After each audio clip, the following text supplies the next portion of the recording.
Hi everyone, this is Aftab Siddiqui. तो आज हम लोग करंट इलेक्ट्रिसिटी का लेक्चर नंबर 3 लेकर आ गए हैं और आज हम लोग पढ़ेंगे टेम्परेचर का इफेक्ट किस तरह से रेसिस्टेंस के ऊपर या रेसिस्टिविटी के ऊपर पड़ती है, उसी के बारे में हम लोग डील करेंगे। तो उसी के हम लोग क्या करते हैं, यहाँ पे हेडिंग दे दिए हैं effect of temperature on resistance and resistivity. तो रेसिस्टेंस के बारे में बात कर रहे थे, लास्ट क्लास में भी पूरा रेसिस्टेंस के ऊपर ही क्लास चल रही थी और उससे पहले जो करंट इलेक्ट्रिसिटी स्टार्ट किए थे तो उसमें इंट्रोडक्शन में बताए थे ड्रिफ्ट वेलोसिटी क्या होता है, ड्रिफ्ट वेलोसिटी के साथ करंट का क्या रिलेशन है और उन दोनों का इस्तेमाल से हम लोग क्या है रेसिस्टेंस को डिफाइन कर चुके थे कि वो जो बेसिक क्वांटिटी है जनरली रेसिस्टेंस क्या पढ़ते के आए हैं आज तक, I = ρL/A। ये रो जो होती है ये क्या रेसिस्टिविटी ऑफ मटेरियल होती है। ये रेसिस्टिविटी किसी भी एटम को किस तरह से एटम के अंदर रेसिस्टिविटी होती है, प्रॉपर्टी ऑफ मटेरियल है। तो ये मटेरियल का इंटरनल प्रॉपर्टी होता है। तो इसी बात को हम लोग क्या है कि बड़ी अच्छी तरह से डील कर चुके थे लास्ट क्लास में और आज हम लोग क्या है इसी को आगे बढ़ाते हैं कि टेम्परेचर का इफेक्ट किस तरह से पड़ती है, रेसिस्टेंस पे हो चाहे रेसिस्टिविटी पे हो। तो हम लोग रेसिस्टिविटी को निकालेंगे तो रेसिस्टेंस का भी क्या है उसी तरह से आ जाएगा। तो हम लोग रेसिस्टेंस का पहले एक बेसिक फार्मूला जो हम लोग पढ़े थे वो लिख लेते हैं। ये ड्राइव कर चुके हैं, लेक्चर नंबर 1 में भी किए थे और लेक्चर नंबर 2 में भी किए थे। तो इसको लिख लेते हैं कि R जो आया था R = m mass of electron होता है ml divide by n number of free electron होता है और E जो होता है चार्ज ऑन इलेक्ट्रॉन इनटू ये टाउ होता है एवरेज रिलैक्सेशन टाइम। ये दो कोलिजन के बीच में जो लगती है टाइम, उनके बीच के टाइम को जो हम लोग सभी अलग अलग कोलिजन का एवरेज निकालते हैं तो इसको एवरेज रिलैक्सेशन टाइम कहते हैं। और लास्ट में ये A होता है जो एरिया ऑफ कंडक्टर है। इन सब बातों को हम लिख देते हैं यहाँ पे फिर से एक बार, उसे लिख चुके हैं कई बार। तो M जो होता है ये क्या है, mass of electron, mass of electron. और L के बारे में बता दें तो ये क्या है, लेंथ ऑफ कंडक्टर। ये होता है लेंथ ऑफ कंडक्टर। N है तो number of free electron per unit volume होता है। किसी यूनिट वॉल्यूम में कितना फ्री इलेक्ट्रॉन है तो उनको हम लोग क्या करते हैं N से डिफाइन करते हैं। तो ये क्या होता है, नंबर ऑफ फ्री इलेक्ट्रॉन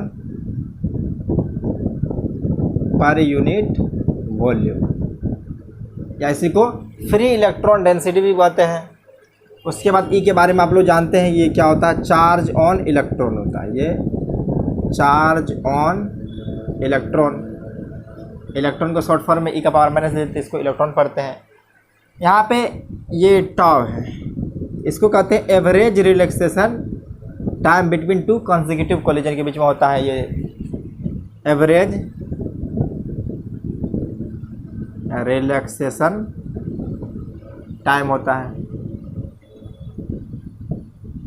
इसके बारे में बता दें तो क्या कहते हैं कि इलेक्ट्रॉन जो मेटल के अंदर या कंडक्टर के अंदर मूव करते रहती है वो लगातार कर्नल से टकराते रहता है। कर्नल्स के बारे में बता दिए थे कि अगर किसी एटम से इलेक्ट्रॉन जब निकल जाती है तो वो एटम जो पॉजिटिव चार्ज बच चुका है उसी को हम लोग कर्नल्स कहते हैं। जैसे मान करके चलिए इसको हम दिखा देते हैं कि ये इलेक्ट्रॉन मूव किया, यहाँ पे एक कर्नल्स इस तरह से हम दिखाए थे कि ये टकराया, फिर टकराने के बाद क्या है कि ये दूसरा कर्नल से टकरा गया।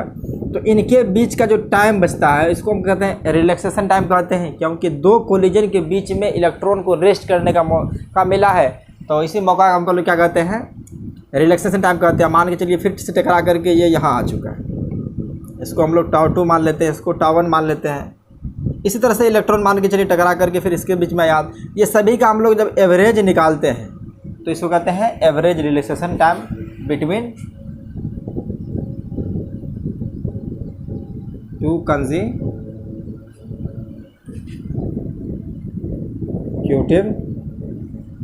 कोलिजन। उसके बाद A है तो A के बारे में आप लोग जानते हैं भली भांति। A क्या होता है, एरिया ऑफ कंडक्टर होता है या cross section, area of cross section होता है। ये होता है क्या, करंट फ्लो के परपेंडिकुलर डायरेक्शन को हम लोग कंसीडर करते हैं along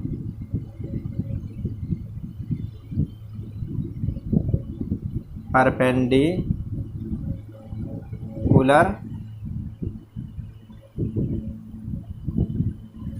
to current flow to current follow, जो करंट फॉलो होता है उसके परपेंडिकुलर होता है, तो इसको हम मिटा देते हैं। तो अब रेसिस्टेंस को हम लोग क्या डिफाइन कर चुके हैं, M L divide by N E square tau A.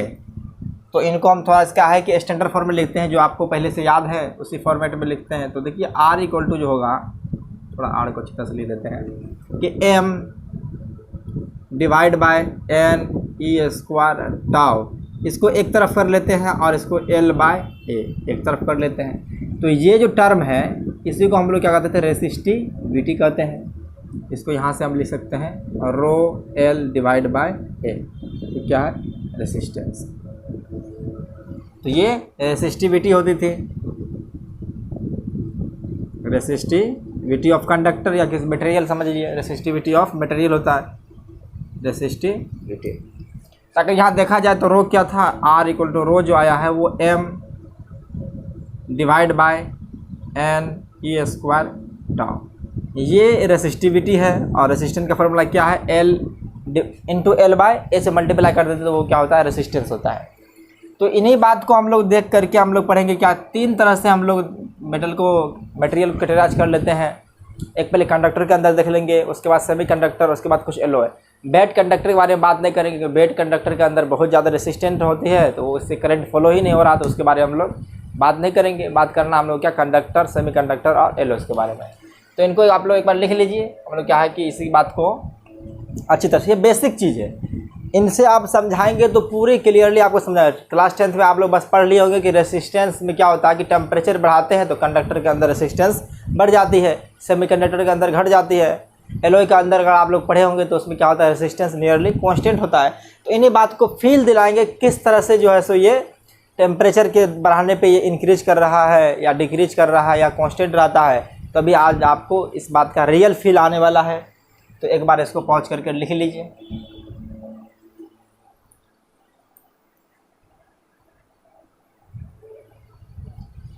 तो पहले हम लोग बात कर लेते हैं कंडक्टर के बारे में क्या है। तो कंडक्टर में टेम्परेचर बढ़ाते हैं तो देखते हैं रेसिस्टेंस और रेसिस्टिविटी में क्या फ़र्क पड़ता है। तो पहला नंबर में ही लिखते हैं हम लोग क्या है, कंडक्टर फॉर कंडक्टर।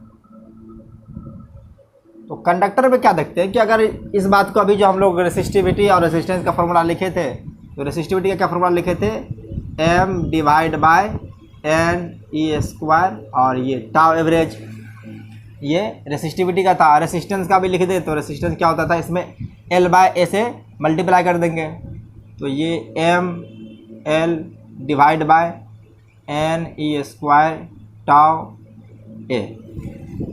अगर मान के चलिए टेम्परेचर को हम इंक्रीज करते हैं, मान के चलिए यहाँ पे हम क्या किए, टेम्परेचर को इंक्रीज कर रहे हैं, टेम्परेचर को इंक्रीज करना, तो ये सिंबल जो देंगे तो समझ लिए इंक्रीज होगा। अगर नीचे इस एरो को दिखा देंगे तो डिक्रीज होगा। तो टेम्परेचर को जब इंक्रीज करेंगे तो क्या होगा कि नंबर ऑफ कोलिजन इंक्रीज कर जाएगा। जैसे क्या कि पहले देखिए वाइब्रेशन ऑफ इलेक्ट्रॉन क्या हो जाएगा, इंक्रीज हो जाएगा। तो वाइब्रेशन ऑफ इलेक्ट्रॉन क्या होगा, इंक्रीज का। अब देखिए जितना ज़्यादा टेम्परेचर होगा तो यहाँ पे इलेक्ट्रॉन का क्या वाइब्रेशन स्टार्ट हो जाएगा। तो वाइब्रेशन स्टार्ट हो जाएगा तो देखिए इसमें क्या है कि अगर टेम्परेचर इंक्रीज करेंगे ना तो मास पे कोई डिपेंड पड़ेगा ना ही उसके चार्ज पे। अगर टेम्परेचर को बढ़ा देंगे तो मास, किसी भी चीज़ का मास तो इंक्रीज करता नहीं है। इसी तरह से क्या है कि इलेक्ट्रॉन भी एक मटेरियल या मान के चलिए कि एक सब्सटेंस या तो जिनका क्या है कि टेम्परेचर को बढ़ाने पर ना तो उसका मास चेंज करेगा और ना ही तो चार्ज चेंज करेगा। चेंज करने वाला क्या है कि ये नंबर ऑफ फ्री इलेक्ट्रॉन और ये टाउ रिलैक्सेशन टाइम जो होती है। तो ये electron vibration of electron increase कर गया है, ज़्यादा वाइब्रेट करेगा। ऐसे मान के चलिए बहुत ज़्यादा स्पीड में वाइब्रेट करेगा तो क्या कोलिजन फास्ट हो जाएगा। तो कोलिजन भी क्या हो जाएगा, नंबर ऑफ कोलिजन इंक्रीज कर जाएगा, नंबर ऑफ कोलिजन इंक्रीज कर गया है। अब नंबर ऑफ कोलिजन इंक्रीज कर गया है तो मान के चलिए कि बहुत ही ज़्यादा स्पीड में कोलिजन होना स्टार्ट हो चुका है तो टाउ क्या होगा, डिक्रीज करेगा कि बहुत ज़्यादा फास्टली वो कोलाइड कर रहा है। तो ये टाउ क्या है कि दो कोलिजन के बीच का डिस्टेंस था, उसमें जो टाइम लगता था उस कोलिजन के बीच में रिलैक्सेशन टाइम, वो रेस्ट करने का मौका और कम मिलेगा। तो यहाँ से क्या है कि टाउ डिक्रीज कर जाएगा, ये क्या है टाउ डिक्रीज कर जाएगा। अब देखिए रेसिस्टिविटी को देखिए, टाउ अगर नीचे डिक्रीज कर गया है, अगर कोई चीज़ अगर नीचे छोटा हो गया है तो ऊपर क्या है, ओवरऑल टर्म क्या हो जाएगा, इंक्रीज कर जाएगा। तो यहाँ से देख लीजिए रेसिस्टेंस क्या हो रहा है, रेसिस्टिविटी क्या हो जाएगा, इंक्रीज कर जाएगा। और रेसिस्टिविटी इंक्रीज कर गया है तो रेसिस्टेंस भी इंक्रीज कर जाएगा। क्योंकि टेम्परेचर डिपेंड करने पे क्या है कि लेंथ और टेम्परेचर इंक्रीज करने पे लेंथ और एरिया भी इंक्रीज करता है। लेकिन ये एक्सपेरिमेंटली प्रूफ कर दिया गया है कि टेम्परेचर जब बढ़ती है तो रेसिस्टेंस भी बढ़ती है, रेसिस्टिविटी भी इंक्रीज करती है कंडक्टर के केस में, और रेसिस्टेंस भी होती है। तो ये एल और ए का फैक्टर उतना कोई मान नहीं रखता है जितना मान क्या रखता है कि ये स्मॉल एन क्या है, number of free electron per unit volume. ये relaxation time between two collision, दो कोलिजन के बीच का जो कुछ टाइम गैप बचता है उसी को रिलैक्सेशन टाइम कहते हैं। तो ये क्या हो जाएगा, डिक्रीज कर जाएगा। तो इनके अकॉर्डिंग क्या है कि ये इंक्रीज कर रहा है, रेसिस्टिविटी भी और रेसिस्टेंस भी। तो इतना ही होगा। साथ साथ आप लोग पढ़े होंगे केमिस्ट्री में कि अगर टेम्परेचर बढ़ाते हैं तो किसी भी मेटल के अंदर उसका क्या है कि आयनाइजेशन एनर्जी इंक्रीज कर जाता है। Ionisation energy of electron increase कर जाएगा तो इलेक्ट्रॉन को ज़्यादा एनर्जी मिलेगी और जो आउटर सेल के इलेक्ट्रॉन है वो जंप कर करके बाहर आ जाएंगे। तो यहाँ से क्या है कि ionisation energy of electron increase कर जाएगा। आयोनाइजेशन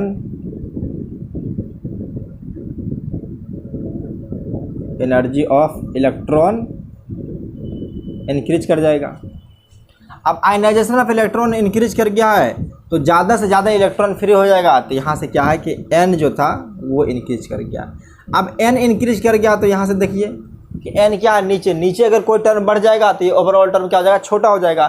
तो इनके अकॉर्डिंग क्या है कि रेसिस्टेंस भी डिक्रीज करेगा और रेसिस्टिविटी भी डिक्रीज करेगा। आप देखिए एक फैक्टर कह रहा है कि जो रेसिस्टेंस इंक्रीज करेगा, दूसरा क्या कह रहा है, डिक्रीज करेगा। तो इन दोनों में जीतने वाला कौन है, तो हम लोग थोड़ा कंडक्टर के बारे में जान लेते हैं। तो कंडक्टर क्या होता है, कंडक्टर के अंदर बहुत ज़्यादा फ्री इलेक्ट्रॉन होते हैं कंडक्टर्स। और कंडक्टर के बारे में बताएंगे जनरली क्या होते हैं, ये मेटल्स होते हैं, इनके पास बहुत फ्री इलेक्ट्रॉन होते हैं। अगर बात करें दे हैव 10 × 29 पर metre cube free electron at room temperature. अगर कोई भी एटम के बारे में देखेंगे या किसी कंडक्टर जो अच्छा कंडक्टर हो उसके में क्या होता है कि इलेक्ट्रॉन फ्री इलेक्ट्रॉन बहुत ही ज़्यादा हो, क्या 10⁹ पर मीटर क्यूब। तो मीटर क्यूब के बारे में बता दें कि 1 मीटर कितना होता है, इतना होता है। तो इतना लंबा चौड़ा और इतना जो है सो ऊंचाई, मतलब ये क्या लंबाई चौड़ा ऊंचाई अगर 1 मीटर लिखे तो मान लीजिए इतना बड़ा एक क्यूब है। तो उस क्यूब के अंदर क्या है 10⁻29 मीटर क्यूब, मतलब 10⁻29 इलेक्ट्रॉन क्या है फ्री होंगे एट रूम टेम्परेचर पे।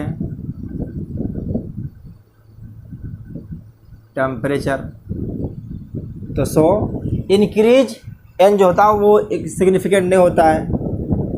सो इंक्रीज इन एन क्या है, ये इनसिग्निफिकेंट है। इसमें क्या है कि बहुत ज़्यादा है।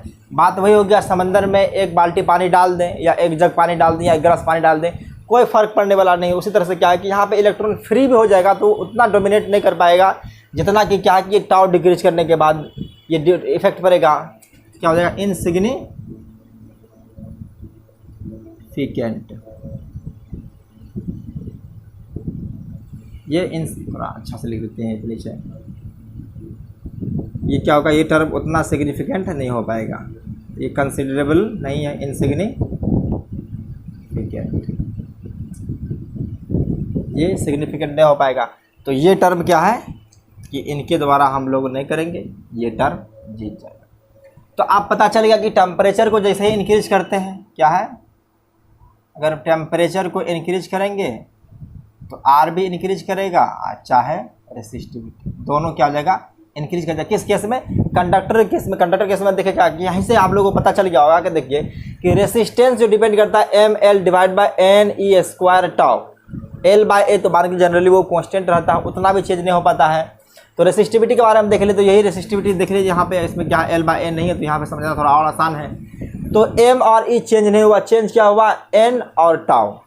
तो टेम्परेचर इंक्रीज करने पे ये घट जाती है और ये बढ़ जाती है। कंडक्टर के केस में ये पहले से ही बहुत ज़्यादा है तो इनके वजह से क्या ये डोमिनेट फैक्टर नहीं होता। डोमिनेट कौन सा होता है, ये टाउ होता है। तो टाउ डिक्रीज करने के बाद क्या हो जाएगा, रेसिस्टेंट और रेसिस्टिविटी इंक्रीज कर जाएगा। या लिख सकते हैं सो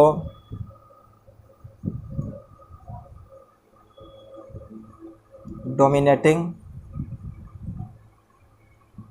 फैक्टर इज टाउ हेयर का यहाँ पे डोमिनेटिंग फैक्टर क्या हो जाएगा, ये टाउ की वजह से, टाउ डिक्रीज करने की वजह से क्या हो गया है, रेसिस्टेंस इंक्रीज कर गया है। तो इनको आप लोग लिख लीजिए। इनका ग्राफ भी देख लेते हैं, अगर चाहें तो इसको लिखिए, तो ग्राफ भी यहीं ड्रॉ कर देते हैं, इस तरह ही कर देते ग्राफ। इसको पॉज करके एक बार लिख लीजिए, अगर ऐसा ग्राफ दिखा दे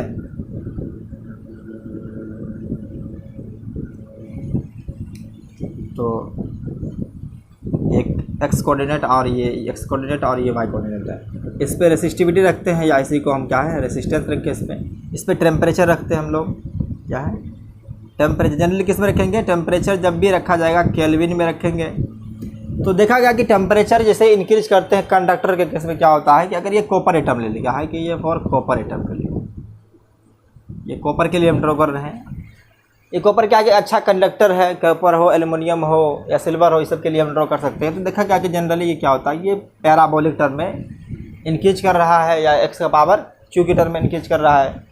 तो जैसे ही टेम्परेचर करते हैं वो लिनियरली ना होकर के बहुत ज़्यादा ही इंक्रीज करना स्टार्ट हो जाता है। तो ये इसका ग्राफ था। तो चलिए इसको देख लीजिए। आप लोग क्या क्या देखेंगे, आप सेमीकंडक्टर के इफेक्ट क्या होता है सेमीकंडक्टर के ऊपर में, इसको नोट डाउन कर लीजिए।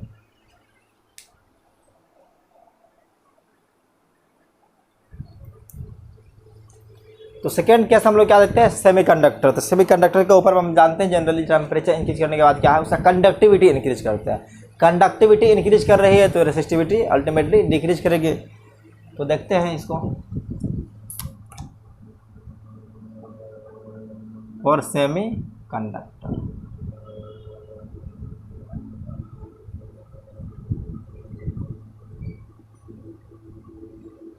तो देखते हैं टेम्परेचर इंक्रीज करेंगे तो फिर वही बात होगी, टेम्परेचर को इंक्रीज करेंगे तो टाउ जो होगी वो डिक्रीज कर जाएगी। टाउ डिक्रीज कर जाएगी तो रेसिस्टेंस क्या है, इंक्रीज करेगी और रेसिस्टिविटी भी इंक्रीज कर जाएगी। और दूसरी तरफ देखेंगे तो ये क्या है, ionisation energy of electron increase करती है, तो यहाँ से एन भी इंक्रीज कर जाएगा। तो एन इंक्रीज कर जाएगा तो इनका अकॉर्डिंग क्या है कि रेसिस्टेंस को कम होनी चाहिए या रेसिस्टिविटी भी कम होनी चाहिए। तो अगर हम लोग सेमीकंडक्टर की बात करें, मैं क्या कहें, इन सेमीकंडक्टर जनरली होता है इन सेमीकंडक्टर। अगर देखा जाए तो एट रूम टेम्परेचर जो होता है इसमें नंबर ऑफ फ्री इलेक्ट्रॉन जो होते हैं नेग्लिजिबल होते हैं, बहुत ही कम होते हैं। किसके रिस्पेक्ट में, कंडक्टर के रिस्पेक्ट में। Eight room temperature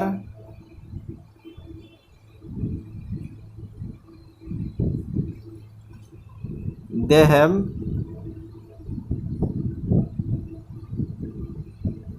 negligible free electron. तो जैसे हम लोग टेम्परेचर इंक्रीज करते हैं, क्या करते हैं इसमें, टेम्परेचर को जैसे इंक्रीज करते हैं तो यहाँ पे टेम्परेचर इंक्रीज करने के साथ जो एन होता है वो बहुत ज़्यादा इंक्रीज कर जाता है। ये बहुत ज़्यादा इंक्रीज कर जाएगी तो क्या रेसिस्टिविटी डिक्रीज कर जाएगी। तो इस बार डोमिनेटिंग फैक्टर जो होती है इसमें अगर एन के बारे में बात करेंगे तो एन पे क्या क्या फ्री इलेक्ट्रॉन नहीं होते। फ्री इलेक्ट्रॉन के साथ साथ क्या होते हैं कि होल्स भी होते हैं। जो सेमीकंडक्टर जब पढ़ाएंगे तो उसमें आपको अच्छी तरह से पता चल जाएगा कि होल्स क्या होते हैं, जहाँ से इलेक्ट्रॉन निकल जाती है तो पॉजिटिवली चार्ज आयन होते हैं और वो भी क्या करते हैं कंडक्टिविटी में कंसिडर करते हैं, अपना जो है रोल प्ले करते हैं। तो यहाँ पे क्या है कि इसमें इलेक्ट्रॉन्स एंड होल होते हैं। यहाँ पे एल जो होते हैं वो सिर्फ इलेक्ट्रॉन नहीं होते हैं, सेमीकंडक्टर के केस में इलेक्ट्रॉन और होल दोनों मिलकर के हम यहाँ पे एन कहते हैं। तो इस बार डोमिनेटिंग फैक्टर क्या हो जाएगा, इस बार ये उतना नहीं रहेगा, इस बार क्या है जीत एन की होगी। अगर इसके बारे में अगर हम देख लें सेमीकंडक्टर जनरली क्या होते हैं, तो सेमीकंडक्टर के बारे में देखें तो ये सिलिकॉन और जर्मेनियम। तो सिलिकॉन जर्मेनियम होता है। तो इस केस में क्या कि टेम्परेचर को जैसे हम लोग इंक्रीज किए, टेम्परेचर को इंक्रीज किए तो आर डिक्रीज कर गया या साथ साथ रेसिस्टिविटी भी डिक्रीज कर गया है। अगर यहाँ से इसका ग्राफ दिखा दें तो देख लीजिए ग्राफ। तो ग्राफ क्या हो जाएगा, इस पर देखेंगे रेसिस्टिविटी रो और आर देखें, इस पर टेम्परेचर रख लें, जनरली टेम्परेचर को केल्विन में ही रखेंगे। तो ये इस तरह का ग्राफ आता है। इस बार क्या कर रहा है, डिक्रीज कर रहा है। लास्ट टाइम क्या हुआ था, इंक्रीज किया था। तो इनको नोट डाउन कर लीजिए।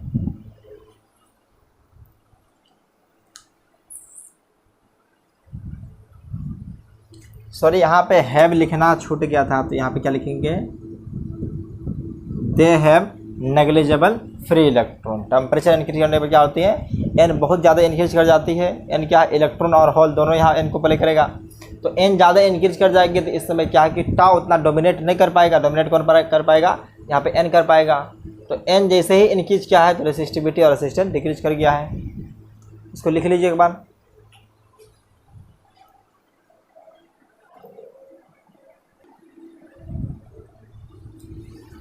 तो देखिए हम लोग थर्ड केस देखने वाले हैं। थर्ड केस में देखेंगे क्या है कि कुछ एलॉय के बारे में, जैसे कि नाइक्रोम, मैग्नीन, इसका नाम सुने होंगे आप लोग क्लास 10th में। तो फॉर सम एलॉय एग्जाम्पल के तौर पे देखा जाए तो नाइक्रोम होता है, मैग्नीन होता है, एक कॉन्स्टेंट भी होता है। तो इसको हम लिख देते हैं मैग्नीन। तो इनमें जनरली क्या होता है कि टेम्परेचर को जैसे ही इंक्रीज करते हैं,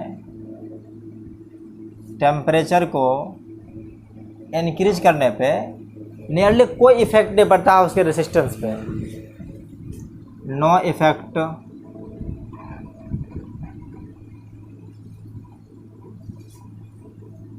इफेक्ट ऑन रेसिस्टेंस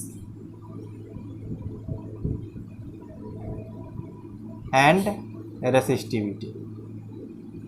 इसके रेसिस्टिविटी पे और रेसिस्टेंस पे किसी भी तरह का फ़र्क नहीं पड़ता है। तो ये जनरली क्या होता है कि जो अगर देखा जाए तो एलो नाइक्रोम या नाइक्रोम निकेल क्रोमियम दोनों मिलके बना है। तो ये क्या है कि जनरली कंडक्टर के बने होते हैं और कंडक्टर में जानते हैं कि टेम्परेचर को इंक्रीज करने के बाद क्या होती है, रेसिस्टिविटी इनकी कर जाती है। तो इस समय क्या कि थोड़ा सा ही इंक्रीज करेगा। तो क्या है कि स्लाइटली इंक्रीज करता है। यहाँ पर ग्राफ से ही अगर दिखाया जाए तो इसको दिखा देते हैं कि अगर मान करके चलिए इस पर क्या है कि हम लोग एलॉय को रखते हैं, इस पर एलॉय को रखें, जैसे कि नाइक्रोम रखे हैं। तो नाइक्रोम के वायर पे क्या होता है कि जनरली हम लोग जैसे टेम्परेचर को इंक्रीज करते हैं, क्या है कि टेम्परेचर को इंक्रीज करेंगे तो ये कांस्टेंट जनरली लेता, थोड़ा सा ही इंक्रीज कर पाता है। अब ये कैसे ऐसा थोड़ा सा हुआ कि ये कांस्टेंट रह गया, तो इसे हम लोग देख लेते हैं कि जैसे टेम्परेचर को इंक्रीज करते हैं, ताकि टेम्परेचर को इंक्रीज करेंगे तो टेम्परेचर इंक्रीज करने के बाद क्या होता है कि ये टाउ जो होता है वो डिक्रीज कर जाता है। टाउ डिक्रीज करेगा तो रेसिस्टेंस क्या हो जाएगी, इंक्रीज करेगी। और इस तरफ से देखते हैं एन के बारे में, क्या है कि ये टेम्परेचर को इंक्रीज करने के बाद एन भी इंक्रीज कर जाता था। ये इंक्रीज करने के बाद क्या है, इसके अकॉर्डिंग जो है सो आर डिक्रीज करेगा। ये एक दूसरे को कंपनसेट कर लेते हैं कि जितना ये डिक्रीज कर रहा है उतना ये इंक्रीज करेगा। तो एक दूसरे को कंपनसेट करते हैं। जनरली क्या है, यहाँ पे लिख दें कॉम्पेंसेट, इस तरह कर लेते हैं। तो जनरली क्या है कि ये जितना आर डिक्रीज करेगा उतना ही इंक्रीज कर जाता है। तो इसी वजह से क्या है कि एलॉय के ऊपर हम देखते हैं कि अगर जिस तरह से किसी तरह का अगर इंस्ट्रूमेंट में हम लोग एक्सपेरिमेंट करते हैं तो क्या है कि रेसिस्टेंस को कांस्टेंट रखते हैं, तब जा कर के हम उसका इफेक्ट देखते हैं करंट को बढ़ा करके। अगर क्या है कि हर बार रेसिस्टेंट ही अगर चेंज हो जाएगा तो उसमें क्या है दिक्कत हो जाएगी। तो हम लोग क्या है कि एक नाइक्रोम वायर का इस्तेमाल करते हैं जहाँ पे क्या है कि इनका रेसिस्टेंस कांस्टेंट रहता है, किसके, टेम्परेचर को इंक्रीज करने के साथ साथ। तो इस टाइप के हम लोग जो है सो जनरली ओम्स लॉ जब पढ़ेंगे तो वहाँ पे हम लोग क्या है रेसिस्टेंस को कांस्टेंट ही रख करके पढ़ते हैं। तो उस समय भी इस्तेमाल आने वाला क्या आ जाएगा, नाइक्रोम, मैग्नीन और कांस्टेंट भी होता है। इसका एग्जाम्पल देख लीजिए कि क्या होता है कांस्टेंट।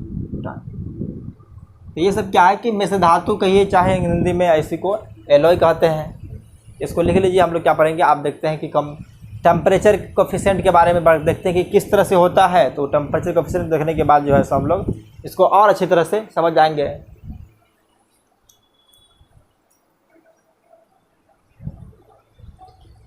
तो हम लोग देखते हैं कि टेम्परेचर कोफिशिएंट के जरिए रेसिस्टेंस और रेसिस्टिविटी के बारे में, तो इसको अल्फ़ा से रिप्रेजेंट करते हैं। क्या है, टेम्परेचर कोफिशिएंट ऑफ रेसिस्टेंस या रेसिस्टिविटी हो उसको क्या कहते हैं, अल्फ़ा से डिपेंड करते हैं। तो एक्सपेरिमेंटली देखा गया कि एक्सपेरिमेंटली ऑब्जर्व हुआ कि टेम्परेचर को जैसे इंक्रीज करते हैं या टेम्परेचर को चेंज करते हैं तो क्या है कि उसके रेसिस्टेंस में भी चेंज होता है। उसी बात को हम यहाँ पे लिखने वाले हैं। तो एक्सपेरिमेंटली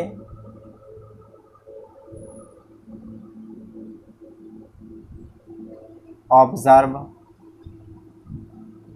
क्या ऑब्जर्व हुआ कि जैसे क्या क्या, अगर मान लीजिए इनिशियल टेम्परेचर T था तो इस समय टेम्परेचर को T से इंक्रीज करके क्या किया है T + dt।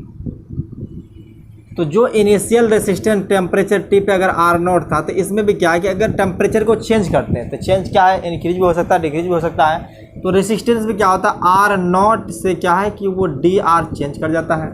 अब ये चेंज क्या है कि अगर टेम्परेचर इंक्रीज करेंगे तो कभी DR नेगेटिव भी आ सकता है, कभी पॉजिटिव भी आ सकता है। हम लोग क्या कहें सिर्फ चेंज पढ़ेंगे।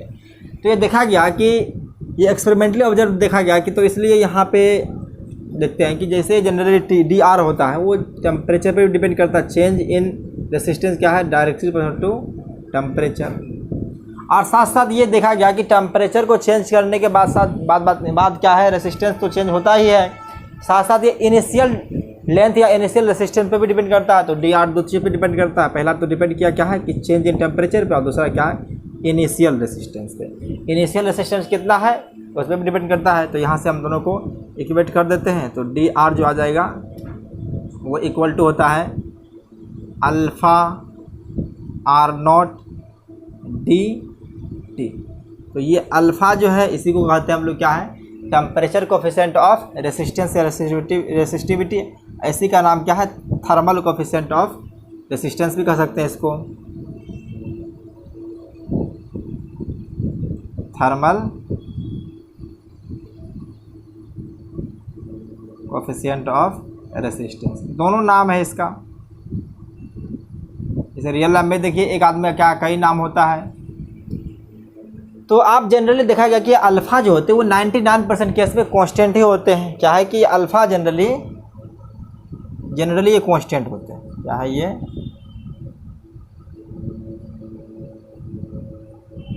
जनरली ये कांस्टेंट होते हैं। कितना केस में 99% केस में। 1% केस में मान लीजिए कि ये वेरिएबल जैसे कि अल्फ़ा बराबर दे देगा क्या T² T+1। तो कभी कभी इस तरह का देता है तो हम लोग क्या है कि इसके बारे में बात नहीं करेंगे, जनरल के बारे में बात कर लेते हैं। अगर ये दिया हुआ है तो हम लोग क्या है इसी फार्मूला को इस्तेमाल करेंगे। तो यहाँ से हम लोग देखते हैं कि अगर टेम्परेचर कोफिशिएंट क्या है कांस्टेंट है तो किस तरह से इसको ड्राइव करते हैं। तो यहाँ से हमको देख रही है DR इक्वल टू क्या है दिया गया है DR इक्वल टू मान चलिए R को पहले कर लेते हैं R अल्फ़ा डेल्टा T। क्या दोनों तरफ इंटीग्रेट कर देते हैं हम लोग, इंटीग्रेट कर देते हैं। R इनिशियल R0 था और फाइनल का जनरली हम लोग RF से रिप्रेजेंट कर देते हैं। टेम्परेचर T इनिशियल को क्या है TI और इसको TF कर देते हैं। तो यहाँ से क्या आ जाएगा डेल R। और ये देखा जाए तो R और अल्फ़ा क्या है कांस्टेंट है तो इसको बाहर निकाल लेते हैं। इनिशियली R0 था तो इसको R0 ही रखिए, R0 अल्फ़ा कांस्टेंट हो जाएगा और ये बाहर आ जाएगा dt। ये क्या है कि T इनिशियल से T फाइनल हो जाएगा। तो यहाँ से अगर देखा जाए तो इनको भी हम लिख देते हैं R0 से RF। तो ये RF minus R0 equal to यहाँ से R0 अल्फ़ा डेल्टा T ही लिखते हैं, जहाँ पे क्या डेल्टा T इक्वल टू हो जाएगा TF माइनस TI। तो अब इनको देख लेते हैं थोड़ा और एक्सपेंड करके RF इस तरफ रखते हैं फाइनल। तो ये क्या है कि R उस तरफ जाएगा R0 plus R0 alpha delta T है। तो R0 को क्या है दोनों में कांस्टेंट ले लेते हैं, कांस्टेंट है तो कॉमन ले लेते हैं। RF इक्वल टू क्या जाएगा R0 into 1 plus alpha delta T। तो ये रेजिस्टेंस किस तरह से डिपेंड कर रहा है तो ये क्या कि अल्फ़ा पे डिपेंड कर रहा है। टेम्परेचर को अगर हम इंक्रीज करेंगे तो अल्फ़ा पे डिपेंड करता है। अगर अल्फ़ा पॉजिटिव है तो रेजिस्टेंस इंक्रीज करेगा, अगर अल्फ़ा नेगेटिव है तो रेजिस्टेंस क्या हो जाएगा डिक्रीज कर जाएगा। तो यही बात है कंडक्टर के लिए क्या होता है अल्फ़ा का वैल्यू पॉजिटिव होगा और सेमीकंडक्टर के लिए नेगेटिव होगा। अगर बात करें हम एलॉय के बारे में तो ये नियरली जीरो होता है। इसी तरह क्या है टेम्परेचर अगर कोई भी चीज़ टेम्परेचर में अगर जीरो से मल्टीप्लाई कर देंगे तो वो जीरो ही रहेगा, उससे कोई फ़र्क पड़ने वाला नहीं है। तो इसको एक बार लिखिए, इधर हम क्या है रेसिस्टिविटी को भी दिखा देते हैं।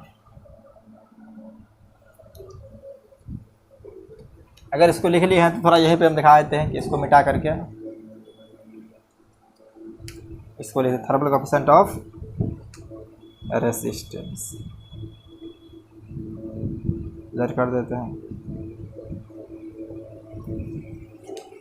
तो R इक्वल टू क्या होता है, यहाँ पे आपको एक बार याद दिला देते हैं। R इक्वल टू होता था रो L बाय ए, तो यहीं से लिख लेते हैं हम लोग। तो इसको rho F L divide by A equal to ये क्या हो जाएगा, रो एल, इसको रो नोट ही मान लेते हैं, L A into 1 plus alpha delta T. तो यहाँ से L A L by T क्या कैंसिल हो जाएगा। तो यहाँ से क्या आ जाएगा, rho F equal to rho naught into 1 plus alpha delta T आ गया। तो जिस तरह से रेसिस्टेंट डिपेंड कर रहा है उस तरह से रेसिस्टिविटी है क्या है, दोनों का आया है। अगर अल्फ़ा का फार्मूला अगर कभी पूछ दे तो देख लीजिए, अल्फ़ा का फार्मूला भी हम लोग लिख देते हैं, यहीं से देख लीजिए क्या है कि इसको देख लीजिए, इसको क्या ये यहीं से निकाल लेते हैं। तो ये R F minus R not divide by R not into T. तो अल्फ़ा बराबर जो फार्मूला आ जाएगा वो यहाँ से आ गया है, R F minus R not divide by R not alpha तो आज निकल ही गया, बचेगा क्या, डेल्टा टी। तो हम लोग 3 फार्मूला पढ़ लिए हैं, इसी 3 फार्मूला का इस्तेमाल करके क्या है कुछ न्यूमेरिकल कर लेते हैं। अल्फ़ा का अगर डायरेक्ट अल्फ़ा निकालना है तो R F minus R not divide by R not into alpha T.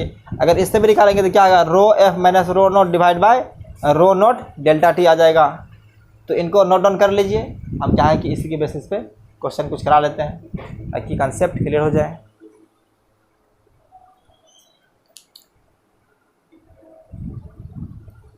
देखिए हम क्या है कि थोड़ा सा कंडक्टर के लिए अल्फ़ा क्या होगा, सेमी कंडक्टर और इंसुलेटर एलॉय के लिए, तो वो भी लिख देते हैं यहाँ पे, क्योंकि जिस तरह से वहाँ से ऑब्जर्व हुआ था यहाँ से भी आपको फील आ जाएगा किस तरह से आने वाला है।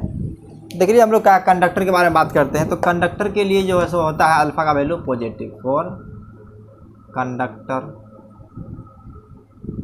कंडक्टर के लिए जो अल्फ़ा है वो क्या आने वाला है, तो ये पॉजिटिव होता है। अगर पॉजिटिव होगा तभी तो ये क्या है कि 1 प्लस समथिंग इंक्रीज करेगा, और आर एफ इक्वल टू क्या है कि आर नोट जो 1 से बड़ा कोई चीज़ होगा तो वो इंक्रीज होगा। उसी तरह से हम देखेंगे सेमी कंडक्टर के लिए, और सेमी कंडक्टर के लिए अल्फ़ा वैल्यू क्या होता है, नेगेटिव है, तभी 1 माइनस समथिंग क्या होगा, कम हो जाएगा, इसलिए आर एफ निकल जाएगा। आर नोट इंटू 1 से छोटा चीज़ अगर मल्टीप्लाई होगा तो वो अल्टीमेटली छोटा हो जाएगा। और हम देखेंगे क्या है कि ये कुछ एलॉय के लिए, और nichrome type alloy, nichrome type alloy के लिए, तो इसके लिए अल्फ़ा नियरली क्या होता है, 0 होता है। तो इसलिए क्या है कि अगर हम जब टेम्परेचर को इंक्रीज करते हैं डिक्रीज करते हैं तो ये अल्फ़ा 0 हो जाएगा, 0 इंटू समथिंग 0 हो जाएगा, तो इसलिए आर एफ जो आर नॉट के बराबर हो जाता है। तो ये बेसिक बात थी क्या कि हम लोग जनरली इसका फील भी देख चुके हैं किस तरह से एन और टाउ पे डिपेंड कर करके ये इंक्रीज डिक्रीज करता है।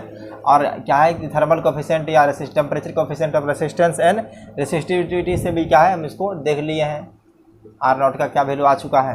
तो ये तीनों को भी लिख लीजिए, इन्हीं पे हम लोग है इसके बेस्ट, इसी के ऊपर बेस्ट कुछ क्वेश्चन कर लेते हैं।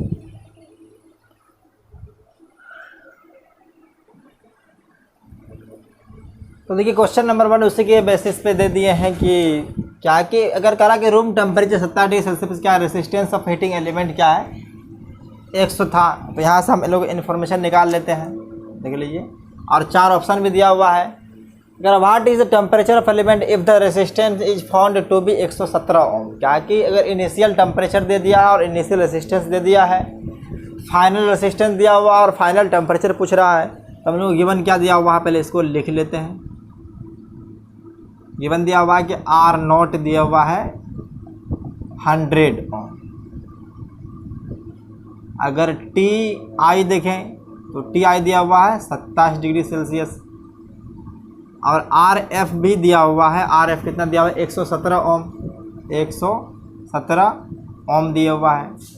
और अल्फ़ा भी दिया हुआ है 1.17 इंटू 10⁻⁴। पर डिग्री सेल्सियस इन्वर्स है। पूछ रहा है टी एफ, तो टी एफ को हम लोग क्या है स्मॉल टी मान लेते हैं। जनरली जो फार्मूला हम लोग इस्तेमाल कर रहे हैं, जो फार्मूला पढ़े थे तो लिखेंगे, क्योंकि आर एफ इक्वल टू क्या होता है R not into 1 plus alpha delta T. तो यहाँ से पुट करते हैं, आर एफ कितना दिया हुआ है 117 equal to R not 100 into 1 plus alpha का वैल्यू दिया हुआ 1.17 इंटू 10⁻⁻4 इंटू डेल्टा टी। ये रहने दीजिए, इस 100 को इस तरफ डिवाइड कर देते हैं, 117 डिवाइड बाय 100 और इस रहने दीजिए बिगेस्ट पावर कर देते हैं, ये 1.17 इंटू 10⁻⁻4 इंटू डेल्टा टी ही रहने दीजिए, डेल्टा टी। तो इस 1 को इस तरफ अगर ले आएंगे तो क्या आ जाएगा, ये 170 माइनस 100 डिवाइड बाय 100। इस अल्फ़ा को भी डिवाइड कर देते हैं, तो चलिए नेक्स्ट स्टेप में कर देते हैं उसको, 1.17 इंटू 10⁻⁻4 इंटू डेल्टा टी है। तो यहाँ से देख लीजिए, तो यहाँ से डेल्टा टी को लिख देते हैं स्मॉल टी फाइनल माइनस, इसे स्मॉल टी माने थे, फाइनल क्या है इनिशियल 27 डिग्री सेल्सियस है, इक्वल टू यहाँ से आ जाएगा 17 divide by 100 into 1.17, 100 divide by 1.17 into 10⁻⁻4, sorry ये 1.7 ही दिया हुआ था, ये 1.7 दिया हुआ था अल्फ़ा का वैल्यू। जनरली हम लोग कुछ ज़्यादा मान लिए, तो अल्फ़ा का वैल्यू 1.7 ही दिया है, लेने में थोड़ा मिस्टेक हो गई। तो ये 1.7 है और ये 1.7 ही है। तो यहाँ से अगर इस पॉइंट को हटाएंगे तो आ जाएगा ऊपर 10, तो ये देख लीजिए, ये 10 कैंसिल हो जाएगा, ये 17 भी कैंसिल आ जाएगा, तो ये 10⁻³ हो जाएगा। तो ये ऊपर जा कर के आ जाएगा T-27 degree Celsius equal to 1000। तो यहाँ से T इक्वल टू क्या हो जाएगा 1000 प्लस 27, ये 1027 डिग्री सेल्सियस, जो कि ऑप्शन नंबर शायद बी में है। तो ऑप्शन नंबर बी करेक्ट हो जाएगा। फार्मूला पुटिंग क्वेश्चन था, हलवा सा क्वेश्चन समझ लीजिए इसको, तो इसमें कुछ सोचना है नहीं, बस जो दिया हुआ था उससे दिए हुए से क्या है कि एक अननोन था उनको निकालना था। तो ये सब इस टाइप के क्वेश्चन आप लोग करते ही रहते होंगे। इसके लिए एक सेकंड नंबर क्वेश्चन देते हैं, तो वो थोड़ा सा इससे अच्छा है। और लास्ट क्वेश्चन जो कराएंगे वो थोड़ा कंपटीशन लेवल का होगा, उसमें दिमाग लगाना है, तो पहले इसको नोट डाउन कर लीजिए।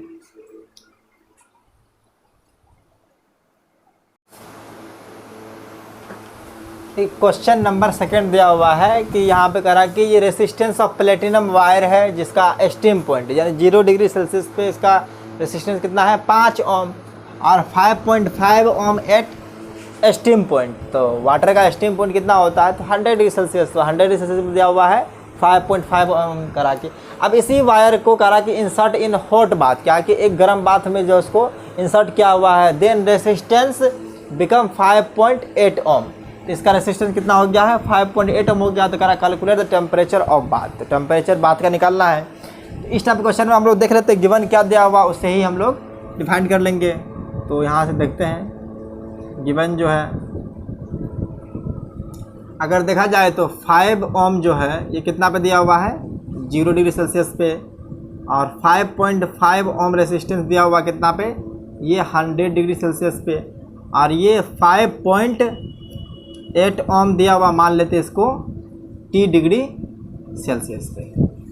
तो इस टाइप के क्वेश्चन को करने के लिए क्या करेंगे हम इस दोनों फार्मूला का इस्तेमाल कर करके पहले निकाल लेंगे अल्फ़ा क्या है। तो अल्फ़ा का हम लोग एक फार्मूला भी पहले से ड्राइव किए हुए थे, डायरेक्ट यहाँ से अल्फ़ा लिखेंगे। अल्फ़ा इक्वल टू बताए थे RF minus R0 divide by R0 into del T होता है। तो यहाँ से डायरेक्ट अल्फ़ा ही आ जाएगा। तो अल्फ़ा निकालिए यहाँ पे, तो स्टीम पॉइंट पे कितना था 5.5 माइनस में फिर आ जाएगा इस पॉइंट पे 5 divide by alpha not sorry R0, तो R0 कितना माने थे 0 डिग्री सेल्सियस, तो ये हो जाएगा 5 इंटू डेल T, तो 100 माइनस 0 तो यहाँ से कैलकुलेट कर लेते हैं, क्या आ जाएगा ये 5.5 में से क्या आ जाएगा, 5 कैंसिल होकर के 0.5 आ जाएगा, डिवाइड बाय 5 और इंटू 100। तो ये नीचे आ जाएगा और ये कैंसिल होकर के 10 का पावर माइनस में 3 डिग्री सेल्सियस आएगा अल्फ़ा। तो यहाँ से अल्फ़ा हम लोग को पता चल चुका है कितना आ गया है, 10 to the power minus 3 degree Celsius inverse. अगर अल्फ़ा का अगर यूनिट के बारे में बात कर ले तो डिग्री इन्वर्स आता है, डिग्री सेल्सियस इन्वर्स होगा या तो केल्विन इन्वर्स आ जाएगा। तो इसी फार्मूला का इस्तेमाल करके हम लोग क्या करते हैं, जनरली जो हम लोग फाइंड करते थे, फिर यहाँ से अल्फ़ा का ही फार्मूला पुट कर देंगे तो इससे भी आ जाएगा। तो देख लीजिए अल्फ़ा इक्वल टू क्या आ जाएगा, इस बार इनसे निकालते हैं, 5.8 minus 5 divide by 5 into T minus 0, तो ये आ जाएगा 0 ही टर्म पे। तो अल्फ़ा का वैल्यू यहाँ से पुट कर देते हैं, 10 to the power minus 3 equal to ये आ जाएगा 0.8 डिवाइड बाय 5 इंटू टी। तो इसको 5t को इस तरफ कर लेते हैं और इनको इस तरफ भेजेगा, ये 0.8 इंटू 10 का पावर 3 है, तो इसको 10 के पावर 3 0 लिख दिया है। तो देखिए एक पॉइंट ख़त्म, ये ख़त्म आ जाएगा। तो यहाँ से t इक्वल टू क्या आ जाएगा, 8 इंटू 100 डिवाइड बाई 5, ये 20 टाइम में कैंसिल, तो t equal to 160 degree Celsius. तो बात का टेम्परेचर जो आ जाएगा यहाँ से, सो टेम्परेचर ऑफ बात 160 डिग्री सेल्सियस हो जाए। बस ये छोटा सा कंसेप्ट लगाना है, जिससे क्या है कि हम आंसर तक पहुंच सकते हैं। तो एक इसी के बेसिस पे क्या है कि लास्ट क्वेश्चन दे रहे हैं, वो थोड़ा सा दिमाग लगाने वाला है, तो पॉज करके आप लोग एक बार ट्राई ज़रूर करेंगे।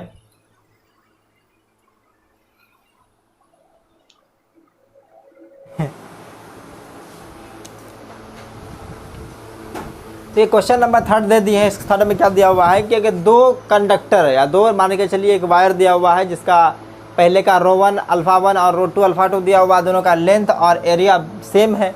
करा रिलेशन निकालने के लिए अल्फ़ा 1 ρ1 अल्फ़ा 1 ρ2 अल्फ़ा 2 कब, जब क्या है कि इस तरह से रेसिस्टेंस ऑफ कॉम्बिनेशन जो होगा टेम्परेचर इंडिपेंडेंट होगा। तो ये रेसिस्टेंस का कॉम्बिनेशन देखा जाए तो ये रेसिस्टेंस जनरली क्या है कि अगर एरिया सेम और लेंथ जो है सो क्या डिवाइड हो रहा है, तो ये सीरीज कॉम्बिनेशन होता है। ये थोड़ा आगे की क्लास में आपको बताएंगे।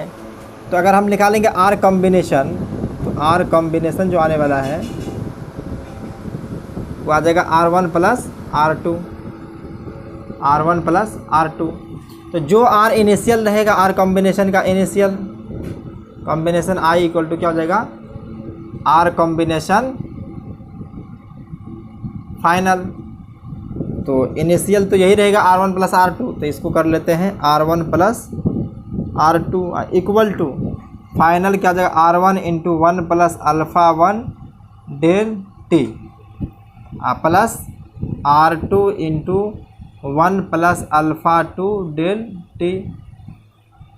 तो थोड़ा इसको सॉल्व करेंगे तो यहाँ क्या आ जाएगा, R1 plus R1 alpha 1 del T हो जाएगा। तो इसी को एक्सपेंड कर रहे हैं, R1 plus R2 equal to R1 plus R1 alpha 1 delta T plus में R2 plus R2 alpha 2 del T. देखिए ये R1 R2 इधर भी है, R1 R2 इधर भी है, तो ये क्या हो जाएगा, दोनों आकर कैंसिल होकर के 0 आ जाएगा। तो यहाँ से देख लीजिए 0 इक्वल टू क्या आ जाएगा, यहाँ पे R1 अल्फ़ा 1 डेल्टा टी भी है, तो डेल्टा टी को डिवाइड कर देंगे बाद में। तो लिख लीजिए first step, R1 alpha 1 del T plus R2 alpha 2 del T. इस डेल टी को क्या डिवाइड कर देते हैं इस तरफ, तो यहाँ पे लिख देते हैं, डिवाइड कर देंगे, कॉमन है तो कॉमन लेकर डिवाइड कर देंगे तो वो ख़त्म हो जाएगा। तो क्या बचेगा यहाँ पे, R1 alpha 1 plus R2 alpha 2 equal to 0। इसको रो में कन्वर्ट कर लेना है, तो दोनों का देखिए यहाँ से क्या आ जाएगा, ρ1 L divide by A alpha 1 plus ρ2 L divide by A into alpha 2 equal to 0। यहाँ पे L बाय क्या है कांस्टेंट, उसको डिवाइड कर दीजिए, उस तरफ कॉमन लेकर डिवाइड, तो ये आ जाएगा ρ1 अल्फ़ा 1 प्लस और rho two alpha two equal to 0। तो यही रिलेशन आ जाएगा।